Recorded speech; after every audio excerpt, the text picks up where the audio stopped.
correct, and we open rebuke our people. Hey, the scripture says what? Open rebuke is better than secret love. So we have to open rebuke our people, man. But what? They hate it. They hate to be corrected. If you look at the wording there, it says it's better than secret love. That means it's equating it to love. If you love somebody, you correct them. You don't want to see them go down the wrong path. But if you don't care about them, you don't care that they keep making the same mistake. Probably love them.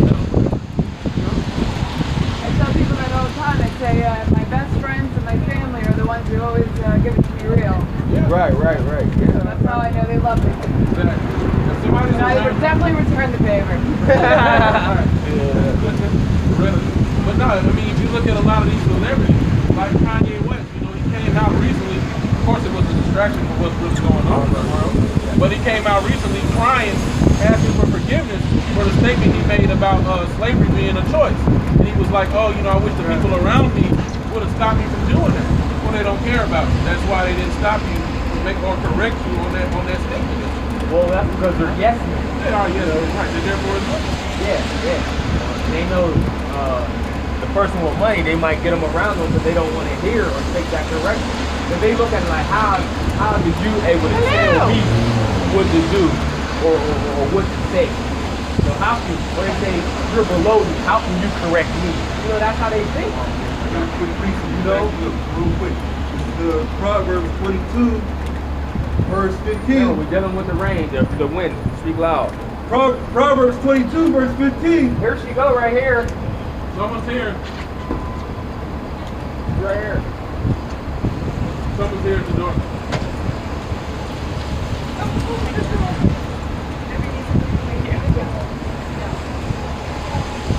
Proverbs 22, verse 15. Foolishness is bound in the heart of a child, but the rod of correction shall drive it far from him. Yeah, see? And that's because we're supposed to correct our children. When your child, that's beautiful, sister, brother. But I was going to speak in that. When your child is doing something wrong, you chastise them, man. That's what the scripture say, spare not the rod from the child, I believe. Yeah, whoever spares the rod hateth his child. Yeah, we do that. That's what it says. And then I think in Ecclesiastes it says, he who loves his child causes him to feel the rod often. Yeah, bro, you gotta get these scriptures, bro. You gotta pull them out, brother. You gotta get them. Okay. Proverbs. Well, go ahead, read that again, bro.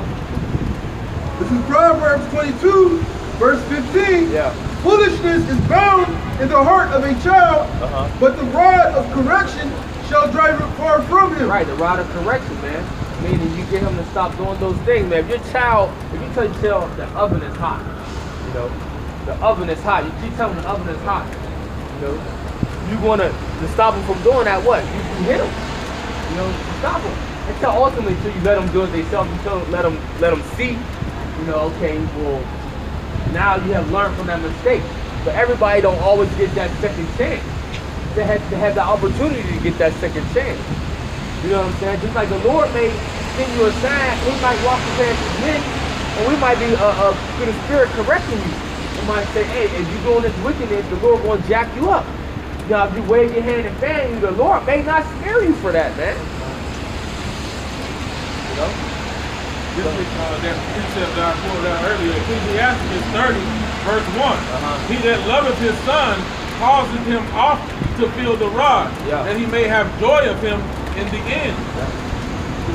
And that's what it comes down to. If you correct your child and you teach them to fear the Lord and to fear you, to respect you, when you get older, when they get older, they're going to be, hey, teach a child, raise a child up in the way he should go when he was younger. When he grow up, he won't depart from it.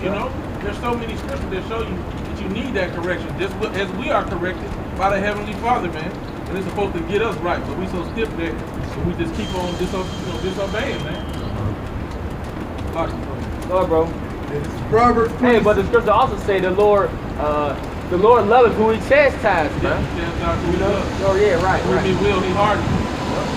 Hey, it's like that being tried in the fire, man. And what it says about the 1/3, they'll be tried as gold in the furnace. Right. Yup. Go ahead, brother, bring those out. Looking for those jewels, man.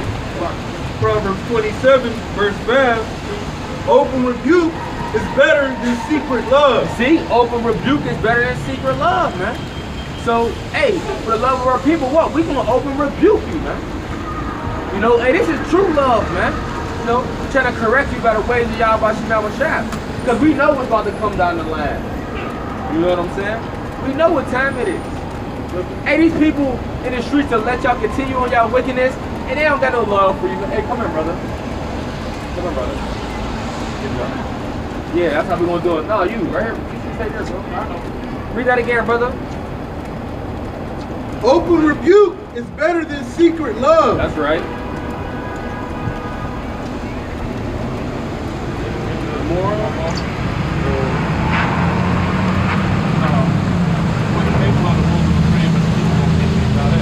Okay, that's it, you know. But hey, going into an open rebuke is better than secret love, man. Hey, so we're gonna open rebuke you people, whether you like it or not. Okay? Hey, it is what it is. You either take the correction or you die, man. That's what it comes down to. You know? Alright, so go back to your Matthew. So we're gonna go into this parable too, man. We're gonna go into this parable. Matthew 13 and 13. Therefore spake I to them in parables, because they see not, and hearing they hear not, neither do they understand. And in them is fulfilled the prophecy of Isaiah, which saith, by hearing ye shall hear, and shall not understand, and seeing ye shall see, and shall not perceive. For this people's heart is waxed gross, and their ears are dull of hearing, and their eyes they have closed, lest at any time they should see with their eyes, and hear with their ears, and should understand with their heart, and should be converted. See, and I should heal them. Yeah, because the Lord spiritually blocked y'all, man. That's why y'all don't understand of what's going on. That's why y'all can't take heed. Y'all see brothers on the highway, different brothers on the highways and byways each and every week, you know, pushing out the word. You know, you see the different signs we have. You know, we speak about the fact that's going on all throughout the world, all the chaos, all the destruction, you know, everything that's going on, but y'all still can't get it. You know, y'all are blind, man. You know, y'all got eyes, but y'all are still blind. Y'all got ears, but y'all just can't hear. You know? Go ahead, bro. Well, what ultimately, because what the Lord did is, so y'all don't convert, so y'all don't come back to Him and be healed. You know? Go ahead. But blessed are your eyes, for they see, and your ears, for they hear. You see? So blessed are your eyes, okay? For they see, man. Blessed are your ears because you hear, man. Hey, that's how beautiful and precious this truth is, man. This light, man, of the Holy Scriptures, because everyone cannot obtain these riches, man. You know, hey, these is the real, what is that? You guys have 45 and, we got Isaiah 45, I believe it's 4. But go ahead. But these are these real riches that everyone cannot obtain, man. You know, this what makes it so special. You know, this is a you know, like a rare gem, maybe like 1 or 2 or 3 in the world. It's held on high. And it's very special. But what? Everyone cannot get it. It's the same thing with the Holy Scriptures. You know. And at one point, you know, the cold thing about it is at one point, the Most High viewed us all as precious Jews, you know. But then, hey, we got it tells you that the Jews got poured out, you know what I'm saying? Hey, we became defiled in His eyes.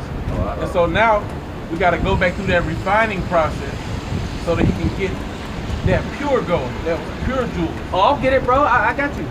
Isaiah 2, I'll start verse 21. It says, how is the faithful city become a harlot? It was full of judgment, righteousness lies in it, but now murderers. Thy silver has become dross, thy wine is mixed with water. Thy princes are rebellious and companions of thieves. Everyone loves gifts and follows after rewards. They judge not the fatherless, neither do the cause of the widow coming to them.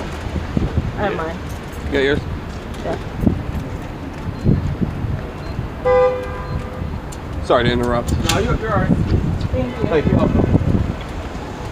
Back at verse 24 says, therefore saith the Lord, and Salakias, brothers, hey, this is the first time we ever dealt with this. Right. You know, we've been here plenty of times. We didn't know people was going to come in and out of Salakia, you know? Yeah. And this is our only alternate spot to protect us from the rain, you know? Right. I don't even know. This is not normal. Yeah. We've been out here a couple times, man. It never been like this before. You know, but hey, through the Spirit of the Lord, as long as they allow us to continue to preach and preach the word, and so the gospel may get out there to hopefully edify you sincere brothers, then I'm okay with that. You know, fine. You know, but just salakia for you brothers that gotta witness the interruption, you know. I'll say, because we're going to go back to this. It says,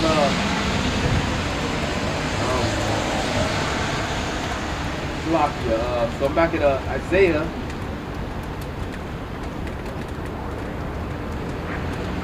It says, Isaiah 2 verse 24, therefore saith the Lord of hosts, the mighty one of Israel, I will ease of mine and adversaries and avenge me of my enemies, and I will turn my hand upon thee, and purely purge away thy dross, and take away all thy tent, and I will restore thy judges at the first, and thy counselors at the beginning. Afterward thou shalt be called the city of righteousness, the faithful city. Zion shall be redeemed with judgment, and her comfort with righteousness. And that's what you see that's happening and taking place. Ultimately, it's going to be like that in the kingdom, when we're going to be called the city of righteousness, man. When we're going to be the judges of righteousness. You know? How you judge our righteousness, you judge by the Holy Scriptures, man. That's how you know what's right and what's wrong. But, you know, as the brother was making the point, you know, going back to 22, it says, thy silvers will come dross, thy wine mixed with water, man. And that's how we became, you know what I'm saying? Hold on. I got a precept while you're looking for that one. Go ahead. This is Malachi 3 and 16. Start at 16. Then they that feared the Lord spake often one to another, and the Lord hearkened and heard it. And a book of remembrance was written before him for them that feared the Lord and that thought upon his name. You know, this is going to be in the end time when he comes to get the point. And they shall be mine, saith the Lord of hosts, in that day when I make up my jewels, and I will spare them as a man spareth his own son that serveth him.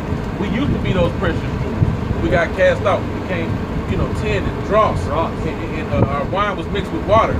You know, we weren't pure anymore. But in the end time, those who thinking upon the Most High's name, attending to his ways, they're going to be those jewels again.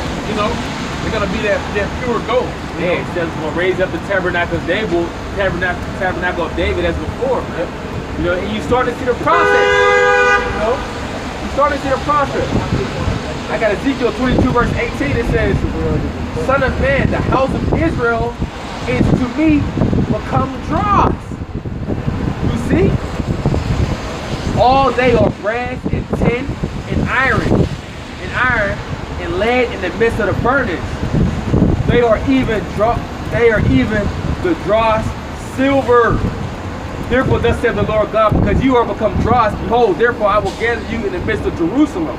And as they gather silver and brass and iron and lead and tin into the midst of the furnace to blow the fire upon it to melt it, so I will gather you in my anger and in my fury, and I will leave you there and melt you. You see? So that's the Lord talking about his people, man. You know? How we became deaf, how we became dross, man. Out of his anger, what he was going to melt us, man. So we're not the precious stones no more. You know? And it says, yea, and I will gather you and blow upon you in the fire of my wrath, and you shall be melted in the midst thereof. And silver is melted in the midst of the furnace, so shall you be melted in the midst thereof. And you shall know that I, Yahweh, have poured out my fury upon you.